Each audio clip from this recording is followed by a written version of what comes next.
Parliament में unparliamentary language का इस्तेमाल हुआ और इस पर अब हंगामा हो रहा है। चौतरफा इसकी आलोचना हो रही है। हुआ यूं कि संसद के निचले सदन यानी लोकसभा में बीजेपी के सांसद रमेश बिधूड़ी ने एक दूसरे सांसद दानिश अली के लिए ऐसे शब्दों का प्रयोग किया जो असंसदीय शब्द कहलाते हैं। असंसदीय का मतलब ये नहीं है कि वो संसद में इस्तेमाल नहीं किए जा सकते थे। असंसदीय एक मानक है। इसका मतलब ये है कि आप इस तरह के शब्दों का इस्तेमाल आम दिनचर्या, सड़क, संसद कहीं भी नहीं कर सकते हैं और ये घोर आपत्तिजनक है। लेकिन ऐसा क्यों हुआ? क्यों पार्लियामेंट में अनपार्लियामेंट्री शब्दों का इस्तेमाल हुआ, वो भी खुलेआम हुआ और उस पर भी तमाम जो सांसद, दूसरे सहयोगी सांसद, संसद के सदस्य बैठे हुए थे वो हंस रहे थे या फिर रोका टाकी नहीं हुई। लेकिन बाद में जब इसका वीडियो वायरल हुआ है तो जो आम जनता है उसकी प्रतिक्रिया सामने आई है। उसके बाद राजनीतिक दलों के भीतर भी इसमें हलचल मची है। तो ऐसा क्यों हुआ, ये सोचने की बात है। पहले हम इस पर बात करते हैं और उसके बाद जानेंगे कि रमेश बिधूड़ी कौन हैं। बीजेपी के सांसद हैं जाहिर तौर पर, लेकिन उनकी राजनीति किस तरह की रही है और क्यों इस तरह के शब्दों का इस्तेमाल पार्लियामेंट में करने से वो नहीं चूके और क्यों दूसरे लोग जो है उनकी इस बात को सुनकर के हंसते रहे, उन्हें रोका टोका नहीं। लेकिन पहली बात ये है कि ये बहुत चिंतन की बात है, बहुत सोचने वाली बात है कि आखिर संसद में इस तरह के असंसदीय शब्द पहुँचे कैसे। कोई कैसे, एक सांसद जो चुनकर के आता है वो इस तरह के शब्दों का प्रयोग कैसे कर लेता है। अब आप ये समझिए कि ये सारे जो शब्द हैं, चूंकि वो असंसदीय शब्द हैं, संसद की कार्रवाई से उनको हटा भी दिया गया है, तो हम उन शब्दों का प्रयोग तो यहाँ नहीं कर सकते हैं और ना ही हम कर सकते हैं, क्योंकि वो जिस तरह से मैंने कहा कि वो असंसदीय शब्द हैं। लेकिन ये सारे जो शब्द हैं, यदि आप सोशल मीडिया स्क्रॉल करते हैं, आप ट्विटर पर हैं, आप फेसबुक पर हैं या दूसरे किसी सोशल मीडिया प्लेटफॉर्म पर हैं, आप यूट्यूब के वीडियोस देखते हैं, तो आपको इस तरह के शब्द और इस तरह के थंबनेल जो हैं वो सोशल मीडिया प्लेटफॉर्म पर भरे हुए मिलेंगे। तो ऐसे में सवाल ये उठता है कि आखिर ये सोशल मीडिया पर जो सब कुछ चल रहा था वो अब देश की पार्लियामेंट में भी पहुंच गया है। वहाँ पर भी सांसद जैसा व्यक्ति जो चुना हुआ प्रतिनिधि है, लाखों लोग जिसको वोट दे करके संसद में पहुँचाते हैं, वो खुलेआम इस तरह के शब्दों का इस्तेमाल कर सकता है। अब चलते हैं कि इन शब्दों का जो प्रयोग करने वाले सांसद हैं रमेश बिधूड़ी, वो कौन हैं। रमेश बिधूड़ी 3 बार विधायक रह चुके हैं दिल्ली से। 2003, 2008, 2013 में वो दिल्ली विधानसभा का चुनाव जीते और उसके बाद 2 बार से, मतलब 2014 और 2019 में वो लोकसभा का चुनाव जीते। दक्षिणी दिल्ली जो आमतौर पर माना जाता है कि पॉश इलाका है, हालांकि जो उस सीट का समीकरण है वो एक देहाती इलाका है जहां से रमेश बिधूड़ी चुन करके आते हैं।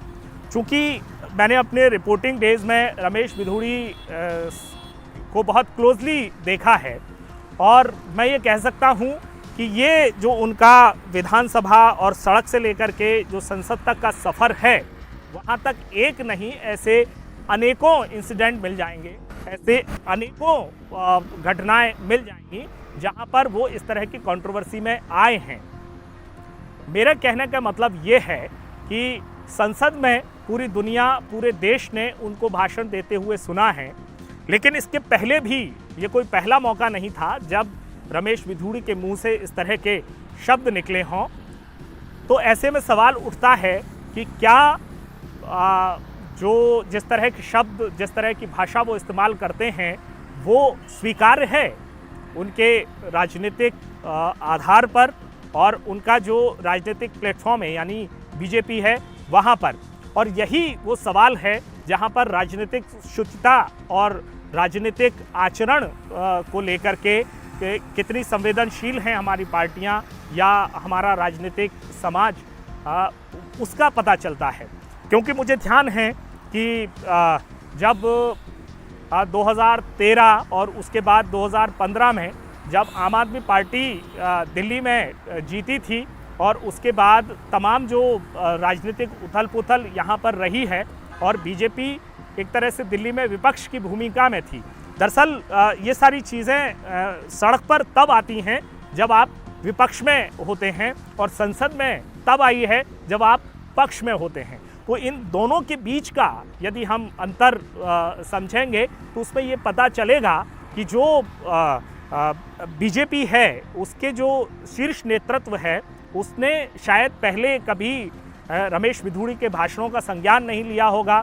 वो टीवी पर किस तरह से बोलते हैं, सड़क पर जब वो भाषण देते हैं तो किस तरह से बोलते हैं, क्योंकि रमेश बिधूड़ी की जो शुरुआत हुई है वो देहाती राजनीति से हुई है। वो गुर्जर समाज से आते हैं और बहुत निचले स्तर से उठ कर के राजनीति में पहुंचे हैं, उन्होंने अपनी जगह बनाई है।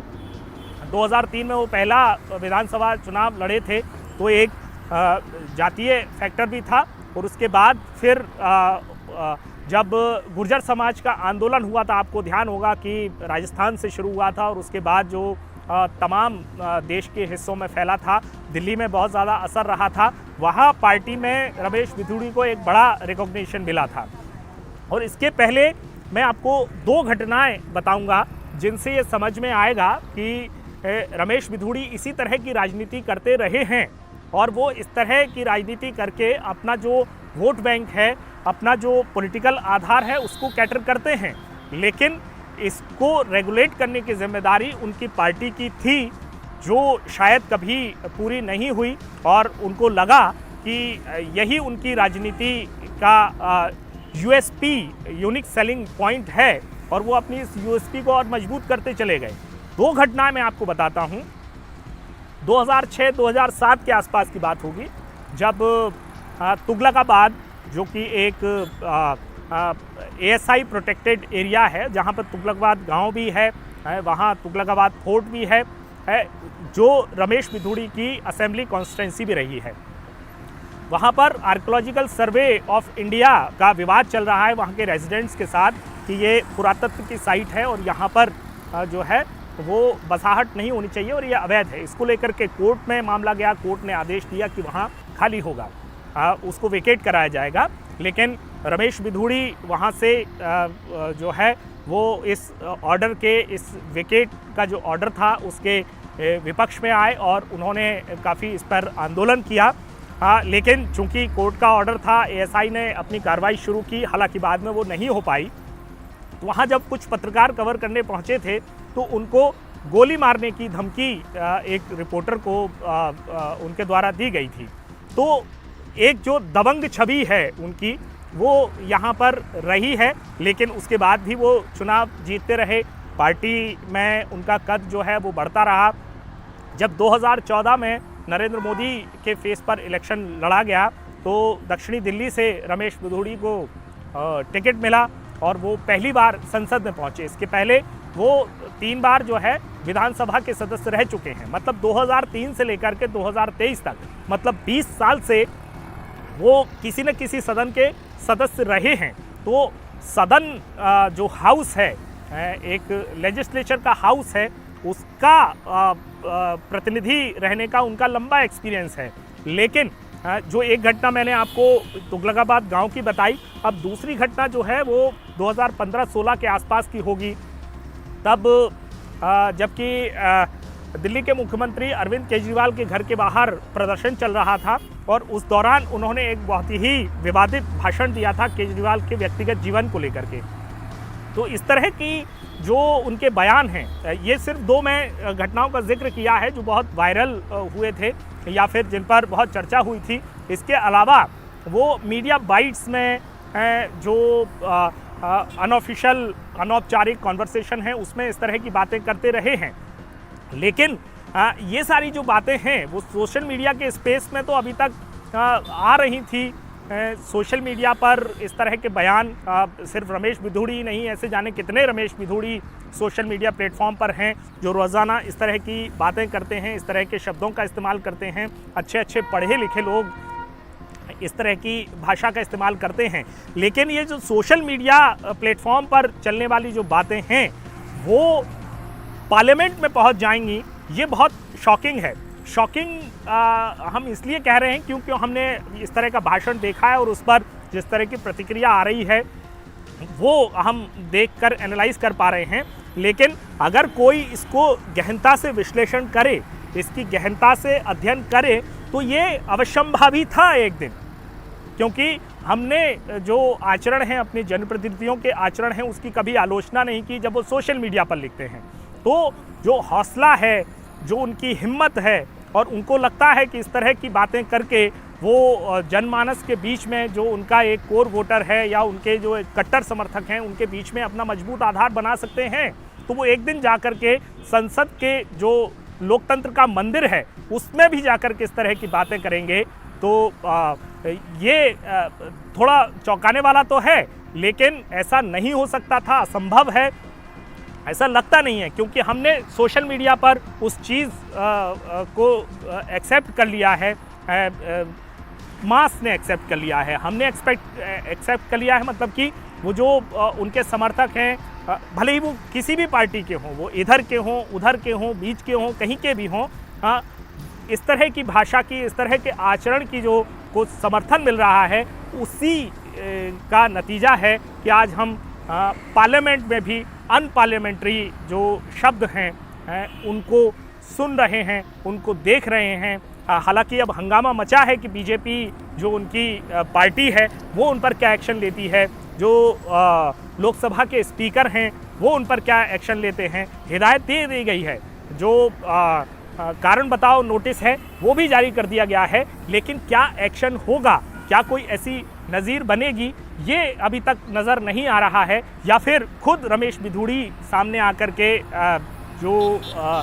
जो भी उन्होंने भाषण दिया है उसके लिए खेद जताएंगे, माफ़ी मांगेंगे। ये सारी चीज़ें जो हैं वो आने वाले वक्त में हम किस तरफ जा रहे हैं, हम किस तरह का समाज, किस तरह का लोकतंत्र, किस तरह की संसद बना रहे हैं, इसकी दिशा तय करेगा।